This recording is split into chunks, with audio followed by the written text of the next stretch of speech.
Assalamualaikum warahmatullahi wabarakatuh. Saya Nika Nanda Puspita, perwakilan dari kelompok 6, akan mempresentasikan jurnal yang telah kami review. Jenis jurnalnya yaitu Jurnal Hortikultur Volume 4 nomor 35, karya Qian Zheng Li et al. Pada tahun 2018, yang berjudul Growth Response and Root Characteristic of Lettuce Grown in Aeroponic, Hydroponic, and Substrate Culture, atau respon pertumbuhan dan karakteristik akar selada yang ditumbuhkan di aeroponik, hidroponik, dan kultur substrat. Budaya baru seperti aeroponik, aquaponik, dan hidroponik merupakan strategi pertanian yang lebih inovatif untuk memperbanyak tanaman.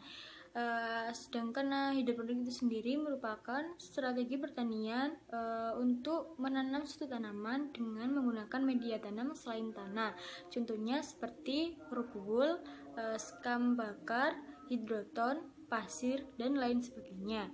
Sedangkan aeroponik merupakan teknik kultur yang memanfaatkan lahan sempit atau lahan yang kurang subur dengan efisiensi penggunaan air yang cukup tinggi. Aeroponik mengintegrasikan manipulasi suhu dan karbon dioksida pada sistem akar sehingga menyebabkan dapat memanfaatkan lahan sempit. Aeroponik sendiri sudah banyak dimanfaatkan untuk menanam tanaman seperti sayuran, contohnya yaitu tomat dan buah-buahan seperti melon, semangka, dan tanaman-tanaman yang akarnya merupakan sebagai produk akhir seperti jahe, kunyit, dan lain sebagainya. Banyak penelitian menjelaskan bahwa aeroponik dapat meningkatkan laju pertumbuhan tanaman melalui aerasi akar karena tanaman sepenuhnya tergantung di udara dan memberikan batang serta sistem akar akses 100% untuk oksigen yang ada di udara. Beberapa faktor yang akan mempengaruhi ketersediaan oksigen di udara yaitu ukuran tetesan dan frekuensi paparan sistem akar ke larutan nutrisi. Ada dua jenis ukuran tetesan yang disebutkan pada jurnal ini, yaitu ukuran tetesan besar dan ukuran tetesan kecil.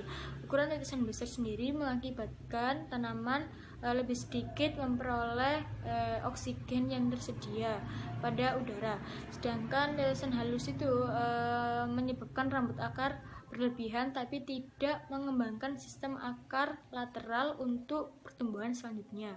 Pada jurnal ini digunakan sistem tetesan yaitu tetesan nozzle atomisasi udara tipe seri 1/4J.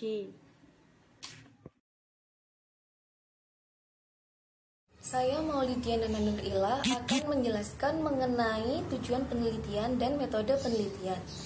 Tujuan dilakukannya penelitian ini adalah untuk membandingkan pertumbuhan kuncup dari akar, karakteristik akar, dan kandungan mineral dari dua kultivar selada yang ditanam secara aeroponik dan hidroponik.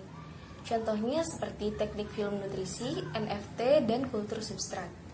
Pada aeroponik dilakukan di rumah kaca dengan tipe venue eksperimental berukuran 12,8 x 24 meter yang dilengkapi dengan jaring luar, jaring dalam, kapas, alas, dan sistem gerimis.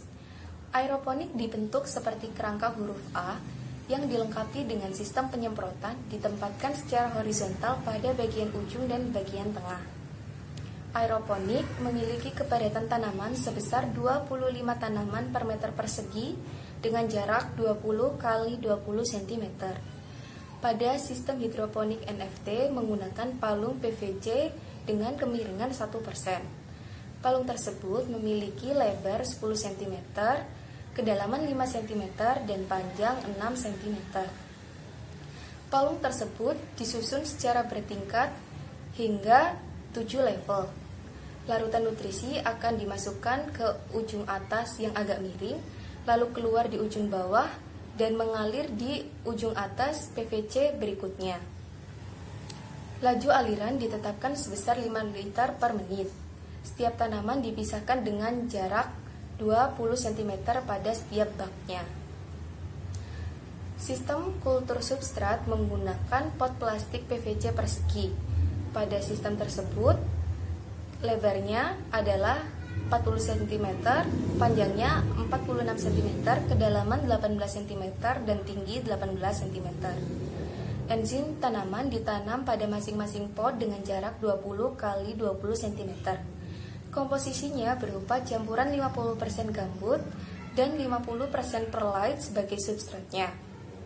Larutan nutrisi diberikan sebanyak 3 tetes di setiap masing-masing pot sebanyak 2 kali sehari. Bismillahirrahmanirrahim. Saya Silvi Nailul Munjida akan menjelaskan tentang pengaturan penanaman dan eksperimental. Benih selada hasil kultivar Dasuzeng ditaburkan ke nampan polistiren 72 sel. Pada tahap kedua, daun sejati semua tanaman disiram dengan larutan nutrisi Hochland sampai bibit siap ditransplantasikan. 4 minggu setelah tanam, bibit selada dipindahkan ke media aeroponik, hidroponik, dan substrat. Tanaman dipasok dengan menggunakan larutan nutrisi Hochland berkekuatan penuh. Untuk mengetahui kandungan nitrogen daun, fosfor, dan kalium, tunas kering dari berbagai perlakuan digiling hingga melewati layar 1 mm. Berat kering tanah 0,2000 gram dicerna basah menggunakan larutan H2SO4 H202. Untuk mengetahui kandungan nitrogen menggunakan metode jeldal. Fosfor ditentukan menggunakan metode biru molybdenum asam askorbat, sedangkan kalium ditentukan oleh spektrofotometri emisi api. Setelah dilakukan pemanenan dan penghilangan kelembapan tanaman, akan dilakukan pengukuran karakteristik akar yang meliputi diameter rata-rata akar atau lebar, panjang akar atau panjang jaringan, luas akar atau luas permukaan jaringan, volume akar atau volume jaringan, jumlah akar maksimum, jumlah rata-rata akar, dan perimeter jaringan dengan bantuan perangkat lunak JIA-Roots. Hasil analisis data menggunakan uji ANOVA 2Y dengan SPSS Statistika 19.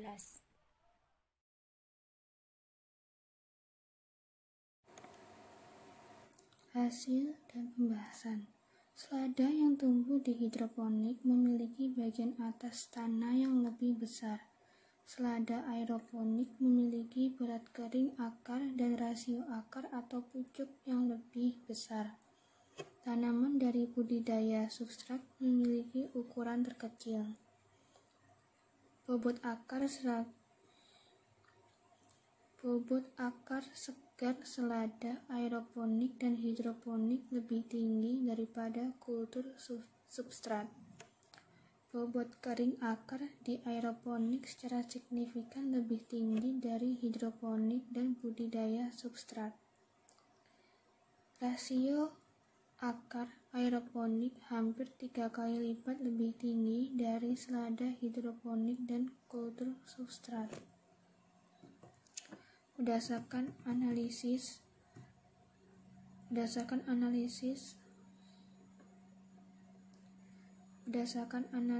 karakteristik akar oleh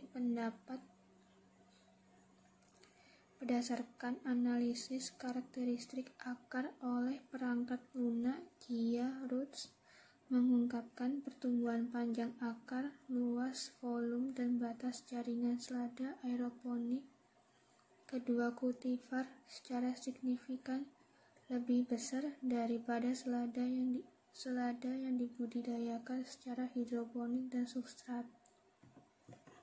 Melalui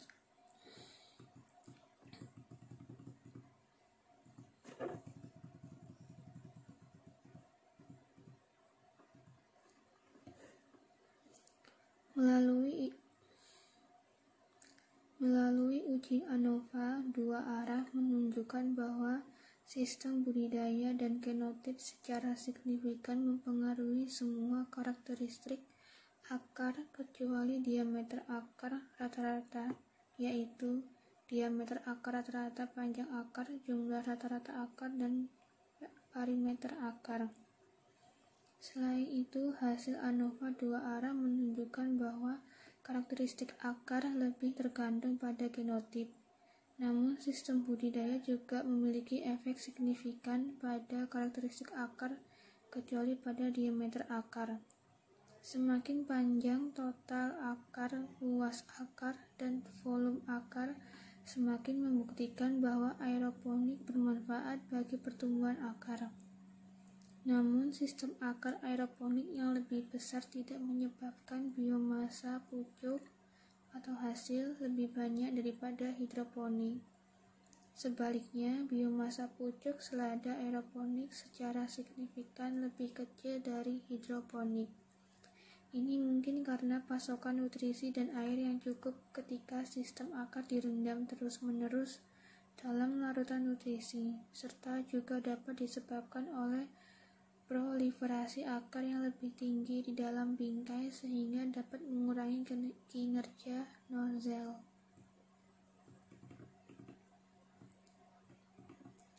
Kesimpulannya, dari penelitian ini dapat disimpulkan bahwa aeroponik bermanfaat bagi pertumbuhan akar dengan rasio akar atau pucuk yang lebih besar, panjang akar, luas akar, dan volume akar. Dengan demikian, sistem aeroponik mungkin lebih unggul untuk menghasilkan tanaman akar bernilai tinggi, terutama untuk tanaman obat seperti yang disarankan oleh Hayden.